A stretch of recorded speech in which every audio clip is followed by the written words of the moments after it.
السلام عليكم ورحمة الله تعالى وبركاته متتبعين عالم رؤية. مرحبا بكم معايا من جديد، واليوم غادي نحضر معكم اون تارت سالي بالعجينة المورقة. تابعوا معايا المقادير وطريقة التحضير.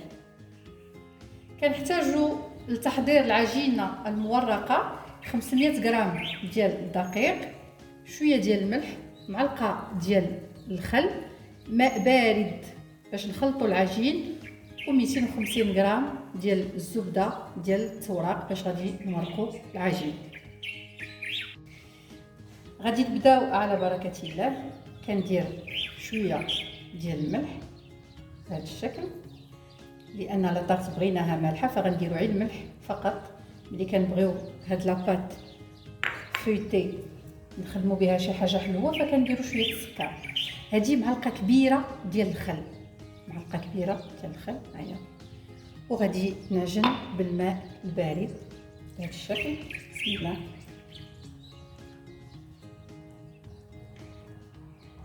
المهم غنديروا انا الماء ما عبرتوش، ولكن غنديروا الماء اللي غادي يخلط لينا العجين، ما خاصهاش تجي رطبه بزاف، المهم تجمع لينا وصافي.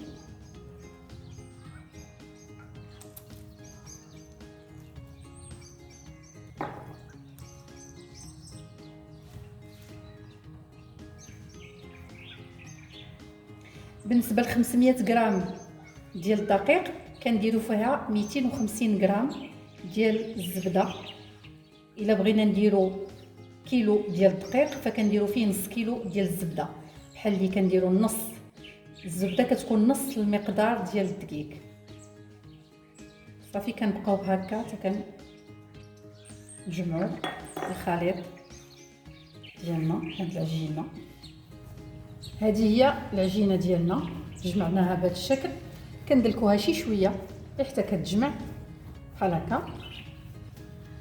صافي ها هي جات بهذا الشكل، ما رطباش وما قاصحاش في نفس الوقت. دابا غادي ندوزو للتوريق. كندير رش شويه ديال الدقيق بهذا الشكل، وغادي نبداو نورقوا في العجين ديالنا. كنورقها بهذا الشكل، كنبقاو نورقوا فيها حتى كتقلبوا.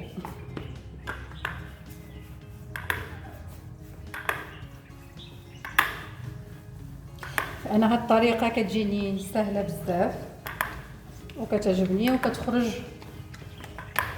مزيانه، يعني كتصدق هاد لاباط 100% بهاد الطريقه.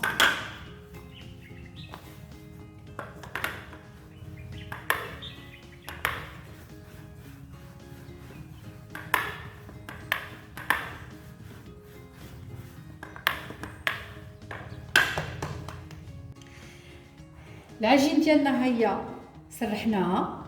دابا غادي ندوزو للتوراق، ولكن قبل اش كنديروا كنطراسيو العجين على 3.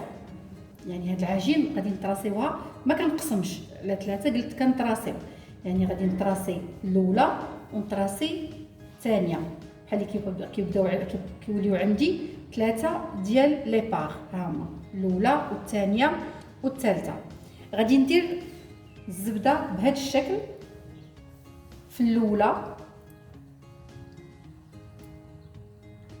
كنقطعها هكا بالشكل ديالها هكا، ما كنحتاجش نحكها ولا.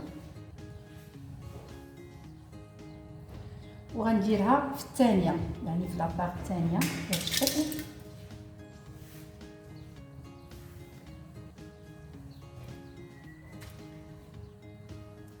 كنقطعوها بهذا الشكل وكنبقاو كنحطو حتى كنعمرو الجوانب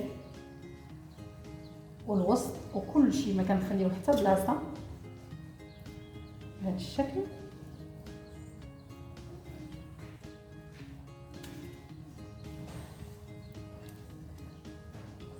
هاد الطريقه ديال العجينه المورقه راه كتصدق 100%، خاصكم عيد تجربوها.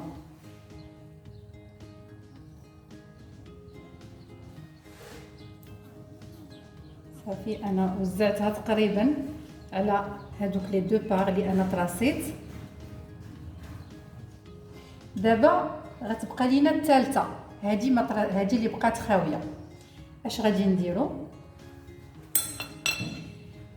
كنجيبو هاد العجينه اللي هي خاويه كنحطوها بهذا الشكل وكنضغطو من الجناب ومن كل شيء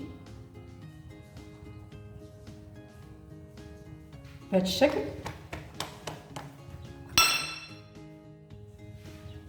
وكنجيبو هاد الثانيه اللي هي عامره حتى هي وكنديروها فوق هذه اللي باقا خاويه.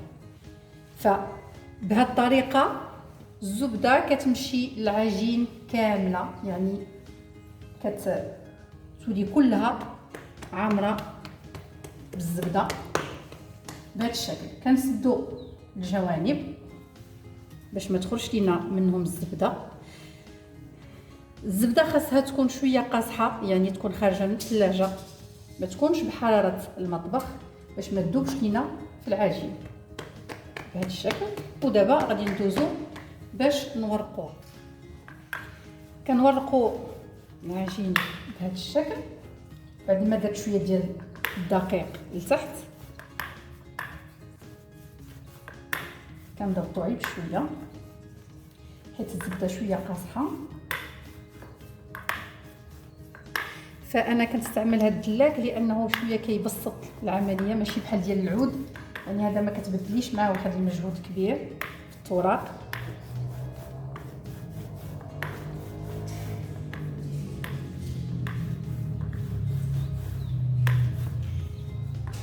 دابا ملي درناها بهذا الشكل اش غنديرو؟ غادي هيا ورقناها يعني بالعرض. دابا غادي نطويوها بهذا الشكل وغادي نرجعوها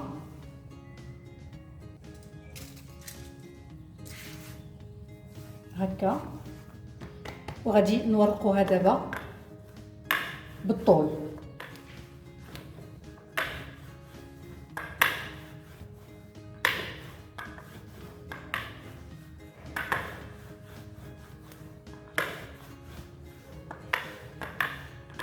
بهذا الشكل. هذه راه كتجي فويتي بزاف هاد لاباط بهذه الطريقه، كتجي زوينه بزاف. خصكم تتبعوا الطريقه.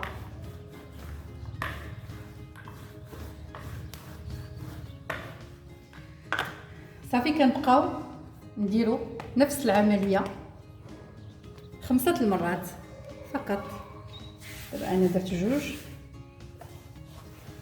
هذه هي الثالثه، باقي ليا 2 اخرين والعجينه غتكون واجده. بالضبط 5 المرات فقط. كيف كتلاحظوا الزبده بدات كتنسجم لينا مع العجين، يعني ولات هادش كتبان الطرق.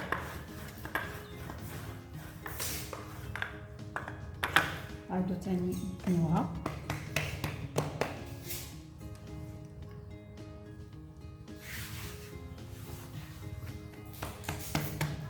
صافي هذه هي الاخيره اللي منها غادي نسالي الطراق.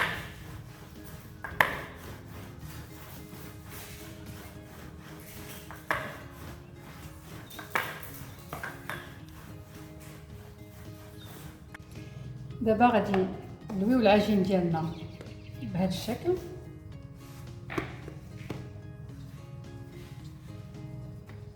صافي وغادي ندخلوها الثلاجه واحد شويه ترتاح بلا ما حضرنا الحشوه.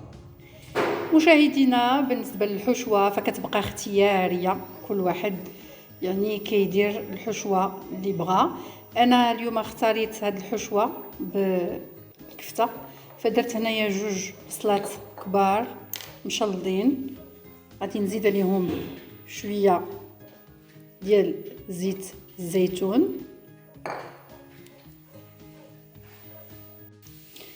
غنديرو شويه ديال الملح بهذا الشكل صافي. وكنبقاو نشحروا هاد البصله حتى كتذوب لينا شويه. عاد غنزيدو باقي المكونات ديال الحشوه. البصله ديالنا ها هي تقريبا تحمرات. دابا غادي نزيدو الكفته بهذا الشكل.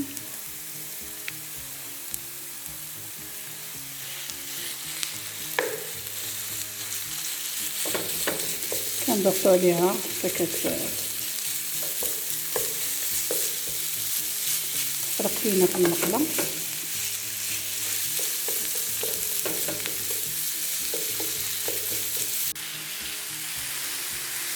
الكفته تقريبا انا درت هنايا 250 غرام. كيبقى اختياري، اللي بغى يدير قل يدير، اللي بغى يدير كثر يدير.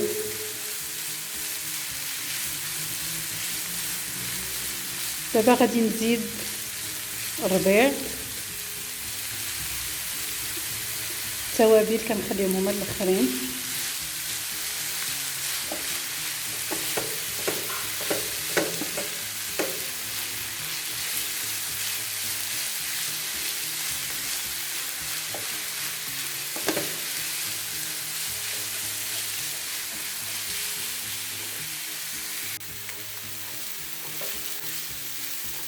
كنزيدو واحد 2 ضريصات ديال الثومه بهذا الشكل. ودابا غادي ندير التوابل.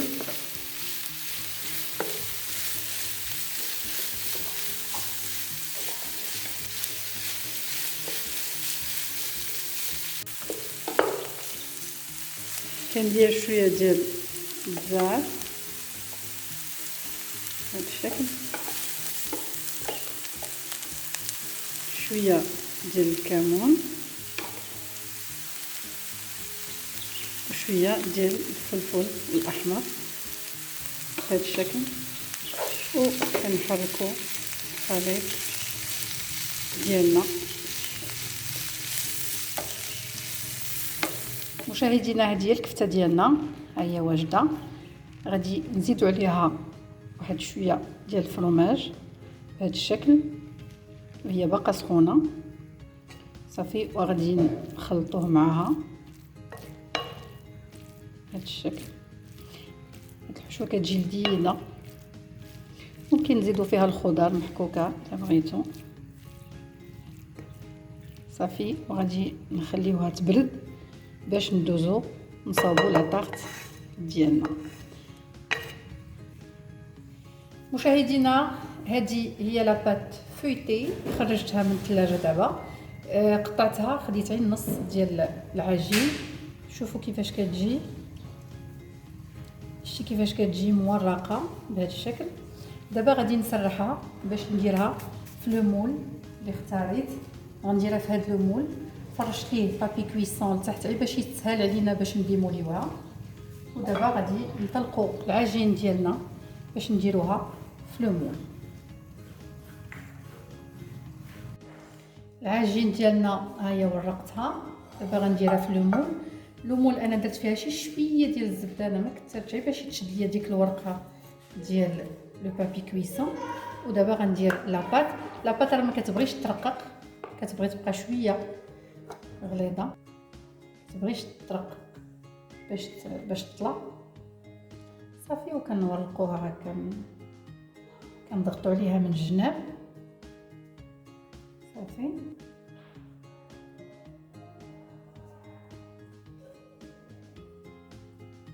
صافي وكنحيدو هاد الجوانب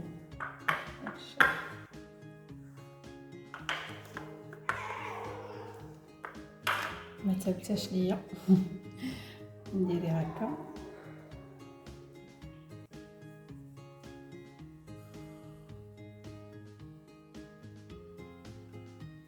حتى كنكمل كل شيء.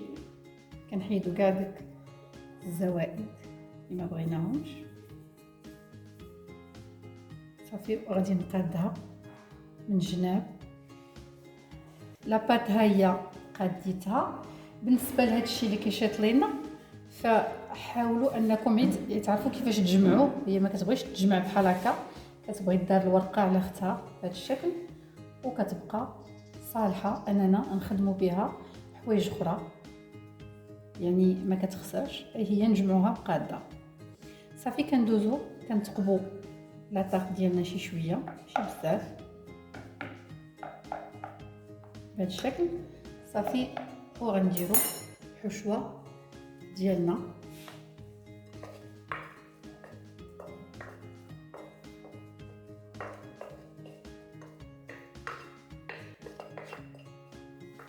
بهذا الشكل.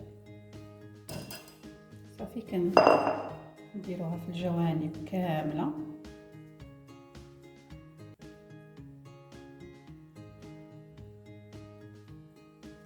بهذا الشكل. كنديروا فرomاج بهذا الشكل فوق منها.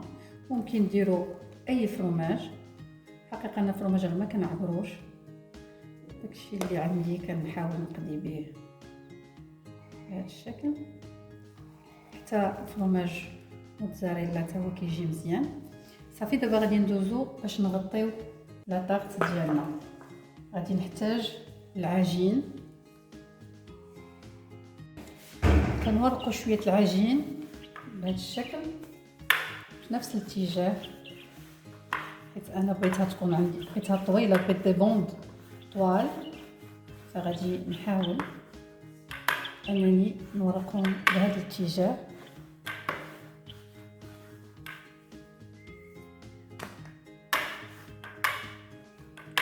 ما رققهمش، خليهم شويه غلاظ.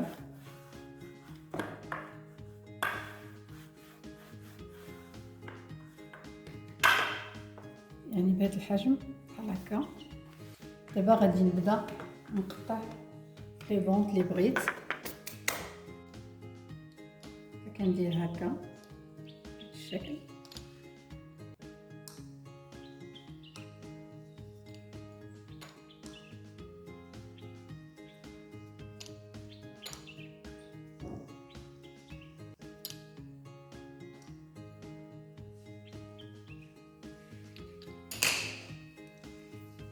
كنجيبو لاباط ديالنا وكنلصقوهم هكا من الجوانب.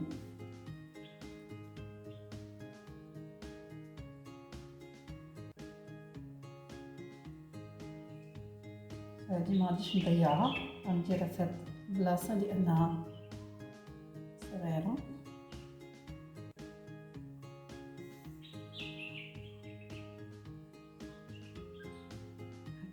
يعني كنستعمل بهذا الشكل ساهل وكيعطي منظر زوين.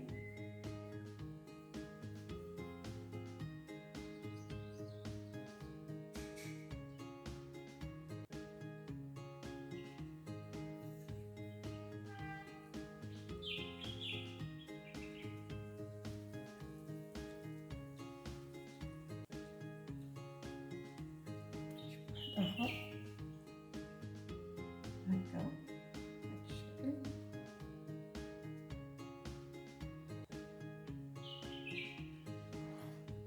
دابا غادي نجي في الاتجاه المعاكس. الا بغيت الشكل يكون ديكاري كندير هكا، بغيت دي لوزونج فكنمايل هذاك العجين بهذا الشكل.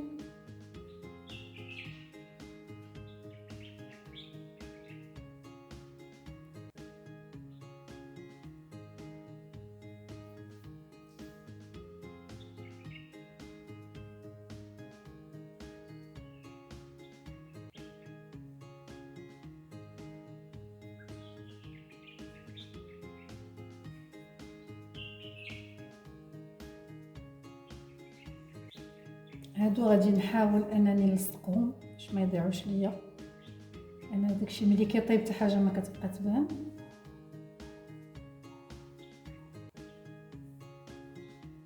غادي نلصقهم ونكمل الزواق ديالنا. هذا هو الشكل ديال لاطاغ ديالنا بعد ما غطيناها من الفوق. دابا غادي ندهنوها بصفار البيض وغنديروها في الفران.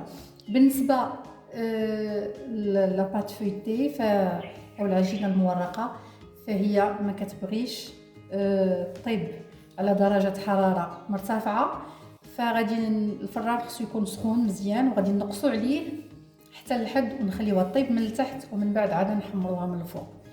بالنسبه للناس اللي عندهم الفران الكهربائي نفس الشيء، يعني غادي تشعلوا عليها حتى طيب من التحت عاده تشعلوا عليها باش طيب من الفوق، ودائما الحراره 180 درجه.